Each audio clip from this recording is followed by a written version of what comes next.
അപ്പൊ ഇനി നമുക്ക് കാവേരി ഇറങ്ങാം. ഓക്കെ.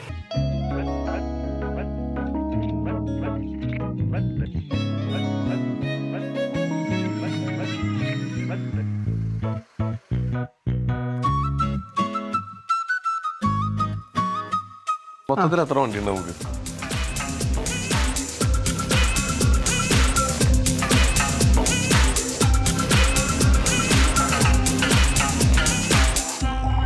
കാശിന്റെ ഹുങ്കാണ് ഓൾട്ടർ പറഞ്ഞ കുറെ പേര് പറയുന്നുണ്ട്. ഇതിലാണ് നമ്മളെ സുഖവാസം. ഞാൻ ഈ വണ്ടി മേലെ ആനെ കെട്ടിയിടാം. ഇത് ബാക്കിൽ ആണോ? അമ്പലത്തെ പരിപാടിക്ക് പോകുമ്പോൾ ഇതിമ കെട്ടും, ഞാൻ ഉള്ളിലിരിക്കും. അപ്പൊ വണ്ടി സ്റ്റാർട്ടിങ്ങിലാണ് ഓക്കെ. അറിയാം നമ്മൾ ഈ പരിസരത്തുണ്ടെന്ന്. ഞാൻ വേറെ എനിക്കിന്റെ ക്രൈസുകൾ ഉണ്ടല്ലോ, അതിന് മാത്രമേ ഞാൻ പൈസ ചെലവാക്കും. അത് പറഞ്ഞ ഷിമിൽ ബ്രോന്റെ കുറച്ച് വണ്ടി കളക്ഷൻ ഉണ്ട്. അല്ല, എനിക്ക് വണ്ടി നാൽക്കാലിയാണ് എന്റെ ഒരു ഹോബി. അത്യാവശ്യം ഓഫ് റോഡ് ഒക്കെ കയറുന്നത് കാണാറുണ്ട്.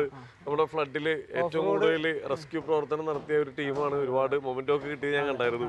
നമുക്ക് നമ്മുടെ വണ്ടി കളക്ഷൻ ഒന്ന് കാണാം. പകുതി ഇവിടെ ഉണ്ട്, പകുതിയാണ് നമുക്ക്. പണ്ട് ഇത് KSEBയുടെ ആൾക്കാരുടെ കയ്യിലാണ് ഈ വണ്ടി കൂടുതൽ. പണ്ട് KSEBന്റെ അടുത്ത ആൾക്കാരത്തായിരുന്നു. പക്ഷെ ഇപ്പത്തെ ഈ സെറ്റപ്പ് എന്താ വെച്ചാല് ഇത് 4x4 ആണ്. പക്ഷെ ഇപ്പത്തെ ഒരു വണ്ടിയിലുള്ള എല്ലാ സിസ്റ്റം ഉണ്ട്. AC, power steering, power steering, power window, power break ഒക്കെ ഉണ്ടായി.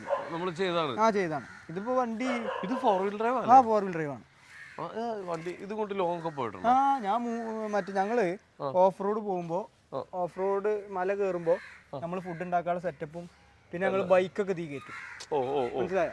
ഓഫ് റോഡ് ബൈക്കുകളൊക്കെ തീ കയറ്റിട്ട് അങ്ങനെ പോകും. ഇത് മൂന്നാറ്, ഇടുക്കി, നാലുമലൊക്കെ കയറിയ വണ്ടിയാണ്. ഇത് 4-wheel സെറ്റപ്പാണ്. AC, power steering, power window, power break. ഇത് FJ മഹീന്ദ്രന്റെ.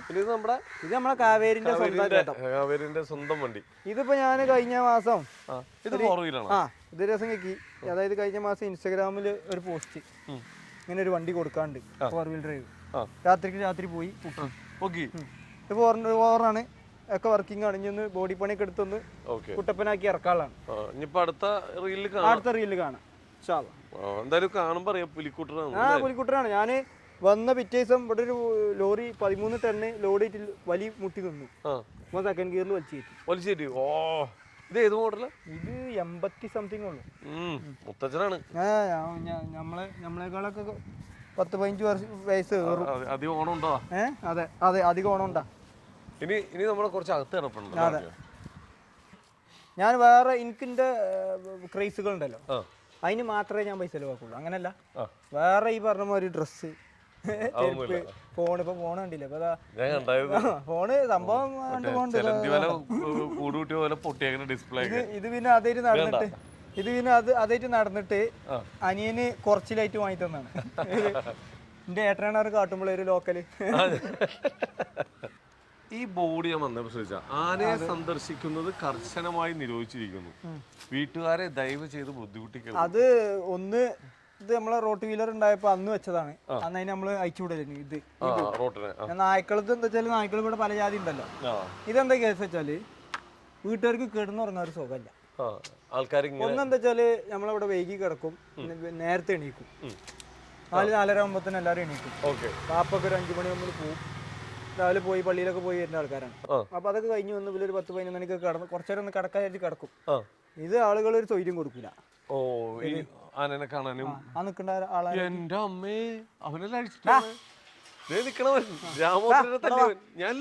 വാടാ വിട്ട. അതാ ഞാൻ പറഞ്ഞത്. ഇപ്പൊ കണ്ടോ ബോർഡിന്റെ ആവശ്യം എന്താണ്? ഇവന്റെ സ്വഭാവം എന്താ നിങ്ങൾക്ക് അറിയില്ലേ? ഇവൻ ഇനി വേറെ അമ്മണ്ട്. ഇതെന്താ ഇതിന്റെ ഉള്ളിൽ കയറി കടിച്ചാലും കുറ്റം അമ്മ കേൾക്കാറും. അതിന് തളച്ചാടാനിച്ച് അങ്ങനെ പുറത്തിറങ്ങി നടക്കരുത് പറഞ്ഞുകൊണ്ടോ?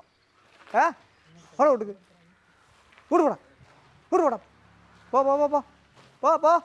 അപ്പൊ എന്താ വിഷയം എന്ന് വെച്ചാൽ, രാവിലെ ഒരു കുറച്ചു നേരം ഒന്ന് കിടക്കാരിച്ച് പോലും കിടന്നാൽ അതിന് സമാധാനം കൊടുക്കില്ല. ആൾക്കാരിങ്ങനെ വന്ന് വെല്ലടിച്ച് ആനെ കാണാൻ പറ്റും. ദൂരെ നിന്നൊക്കെ വരുന്നുണ്ടാവും. പക്ഷെ നമ്മളെല്ലാ വീഡിയോയിലും പറയുന്നുണ്ട്, ഇവിടെ സന്ദർശനം ഇപ്പൊ ഫുള്ളായിട്ട് നിർത്തിച്ചു. കാരണം എന്താ വെച്ചാൽ, ഇത് ഒരാൾ വന്ന് വീടിട്ട് കഴിഞ്ഞാൽ പിന്നെ ഓരോ ഫാമിലിന്റെ ബാക്കി വരും. ഇതെന്താ വെച്ചാൽ, ഇത് ഞാൻ പറഞ്ഞു, ഇതൊരു ആവാസ വ്യവസ്ഥയാണ് ബലത്ത്. ഇത് ഇവിടെ ഇങ്ങനെ ആൾക്കാർ വന്ന് പോയാൽ ബല എല്ലാവരും ഫ്രൂട്ടും നശിക്കും. ഇവിടെ നമ്മളെന്താ വെച്ചാല് കുറച്ച് നേരം ഇപ്പൊ നിങ്ങൾ കണ്ടില്ല, ഞങ്ങൾ വന്നപ്പോ ആനനെ ഇവിടെ അയച്ചു വിട്ടിക്കാണ്. നമ്മൾ കുറഞ്ഞ നേരം ഇവിടെ അയച്ചു വിടും, അവിടെ അയച്ചു വിടും, കുതിരാളെ അയച്ചു വിടും.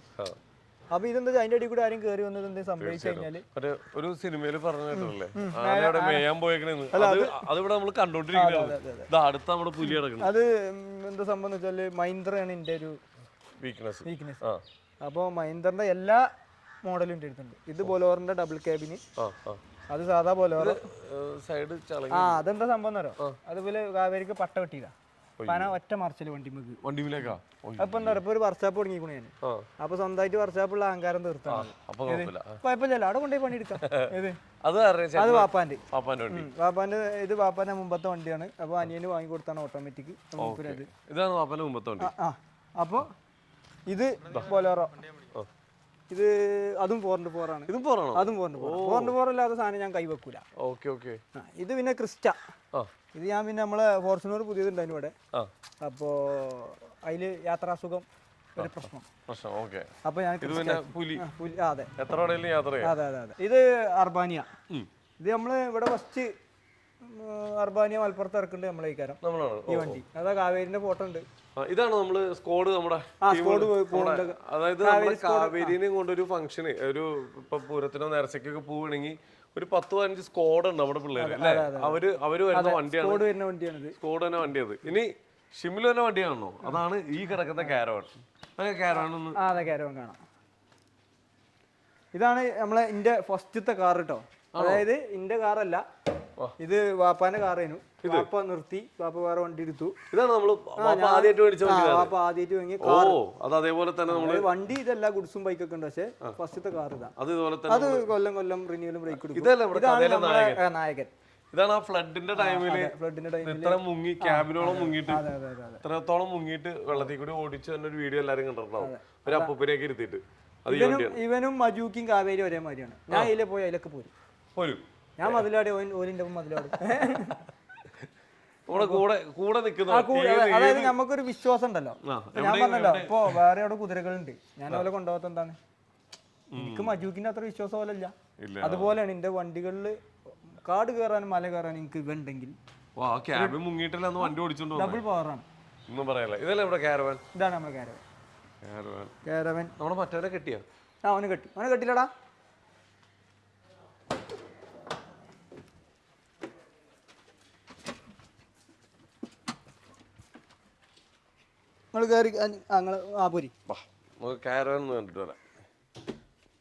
കേരളത്തില് കാരവാനുള്ള ഒരേ ഒരു ആന കാവേരിയാന്ന് എല്ലാരും. അപ്പൊ ഇതാണ് കാരവൻ. ഇതിലാണ് നമ്മളെ റേസിന് പോകുമ്പോഴും പരിപാടിക്കൊക്കെ പോകുമ്പോഴും നമ്മൾ ഇതാണ് കൊണ്ടുപോകുന്നത്. ഇതിലാണ് നമ്മളെ സുഖവാസം. പിന്നെ കാവേരിക്ക് ഒരു പ്രത്യേകത എന്താ വെച്ചാല്, ഈ വണ്ടി സ്റ്റാർട്ടിങ്ങിൽ നിന്നാൽ ഓളം കണക്കിൽ ഞാൻ അതിന്റെ ഉള്ളിലുണ്ട്. ഞാൻ ഈ വണ്ടി മേലെ ആനെ കെട്ടിയിടാം. ഇത് ആണോ? അമ്പലത്തെ പരിപാടിക്കൊക്കെ പോകുമ്പോ ഇതിമ കെട്ടും, ഞാൻ ഉള്ളിലിരിക്കും. അപ്പൊ വണ്ടി സ്റ്റാർട്ടിങ്ങിലാണ് ഓക്കെ. പിന്നെ ഇത് ബാത്റൂമാണ്.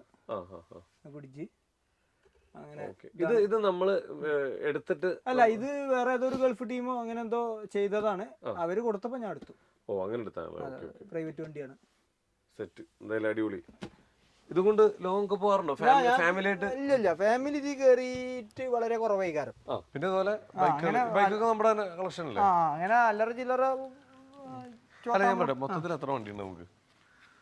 അത് ഞാന് മറ്റേ കാവേരിനോട് മറ്റേ ചെലവ് ചോദിച്ച മാതിരി, കാവേരിക്ക് എത്ര ചെലവ് വരും ചോദിച്ച മാതിരി, സത്യം പറഞ്ഞാൽ എനിക്ക് അറിയില്ല.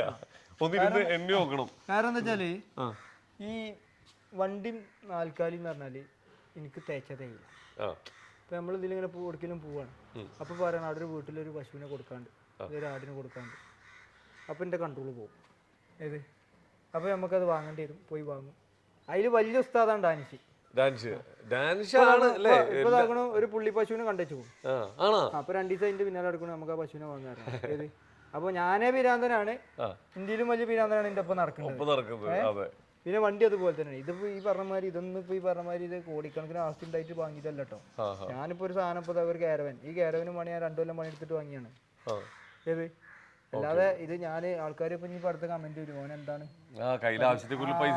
അതല്ല, ഇതെന്താ പറയാ, എന്റെ ആഗ്രഹം അതാണ്. അപ്പൊ ഞാൻ അതിന് പണി എടുക്കും, എന്നിട്ട് അത് പൈസ ഉണ്ടാക്കിട്ട് പോയി വാങ്ങും. അത്രേ ഉള്ളൂ. അത് പിന്നെന്താ വെച്ചാൽ ഇത് പുറത്തിപ്പോ ടാക്സി ഓടുന്നുണ്ട്. അപ്പൊ ഫുള്ള് കാവേരി ഫാൻസ് ആണ് ഇത് ഓടുന്നുണ്ട്. അപ്പൊ ഇനി ഒരു ഫോട്ടോ ഇരിക്കട്ടെ. അതന്നെ. വണ്ടി പോകുന്നിടത്ത് കാവേരി നമുക്ക് നമ്മളെ ഇതിൽ ഗാരേജിൽ ഗ്യാരേജിൽ പോവാം. ഇപ്പൊ തന്നെ പോയി കളയാം. നമ്മൾ അത്യാവശ്യം കൊടുത്ത വണ്ടികളൊക്കെ കണ്ടു. ഇനി കുറച്ച് വണ്ടി ഗ്യാരേജിൽ കിടപ്പുണ്ട്. അവിടെ പോ.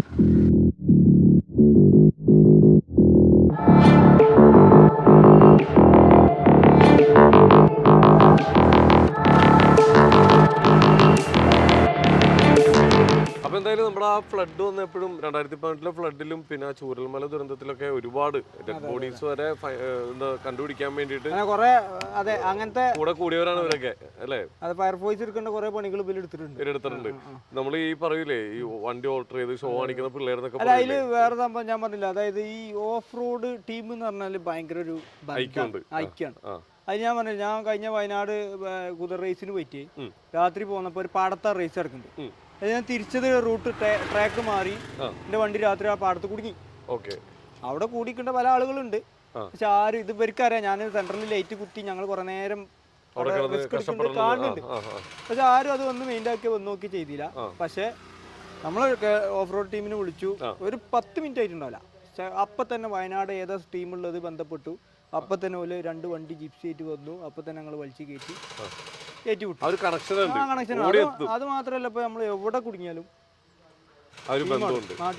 അതാണ് വണ്ടിപ്രാന്തന്മാര് തമ്മിലൊരു ബന്ധം. അതൊരു തമാശക്കുള്ള ബന്ധമല്ല, അതൊരു അതാണ് ശരിക്കുള്ള. നമ്മളിപ്പോ ഒരു വണ്ടിയൊക്കെ വലിച്ചു കയറ്റണം എന്നുണ്ടെങ്കിൽ ആ വണ്ടികൾക്ക് ചില വണ്ടിക്ക് ചിലപ്പോ ഭയങ്കര എക്സ്പെൻസ് ഒക്കെ വരും. ചിലപ്പോ ക്ലച്ച് പോവും അങ്ങോട്ടും ഇങ്ങോട്ടും. പക്ഷെ എന്നാലും അത് പ്രശ്നമില്ല, കുഴപ്പമില്ല. ചിലപ്പോ ഇടിക്കും, അതൊന്നും ഒരു വിഷയമില്ല. അതൊന്നും ഒരു വിഷയമല്ല. അതാണ് അതാണ് ഓഫ് റോഡ് ടീം തമ്മിലുള്ള ഒരു ഒത്തൊരുമ. അതാണ്. ഓക്കെ, അപ്പൊ ഇനി നമുക്ക് കാവേരി ഇറങ്ങാം. ഓക്കെ.